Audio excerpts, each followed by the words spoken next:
Le président américain Donald Trump fait face à de nouvelles accusations dans ses liens profonds avec Jeffrey Epstein. La relance de la polémique intervient après que la procureure générale, Pam Bondi, a conclu que le sulfureux financier américain n'avait pas tenu une liste de personnes haut placées présentes dans son île secrète, tout en écartant la thèse d'un assassinat en prison de Jeffrey Epstein qui a mis fin à 6 jours selon l'enquête finale.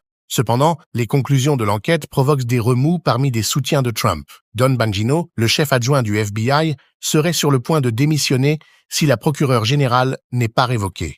Le célèbre journaliste américain Tucker Carlson est allé plus loin en accusant Jeffrey Epstein d'avoir été un agent du Mossad.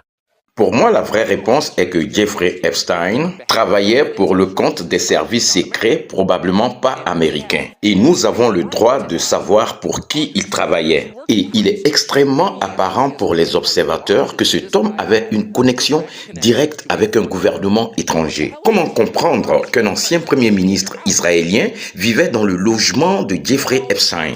Cela révèle des liens avec ce gouvernement étranger ou que vous travaillez avec le Mossad. Vous effectuez une opération de chantage pour le compte d'un gouvernement étranger. Et toutes les personnes à Washington DC pensent de la même manière. Nous, États-Unis, envoyons de l'argent à vous, Israël, si vous commettez un crime chez nous. Nous avons le droit absolu de savoir si vous l'avez fait ou pas. Cette affaire relance les accusations d'un possible chantage israélien contre Donald Trump, dont ses connexions avec Jeffrey Epstein le mettent en difficulté.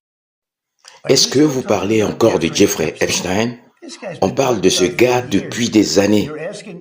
On a des choses bien plus importantes comme le Texas, des sujets très importants et des gens continuent de parler de ce gars, de ce voleur. Ceci est incroyable.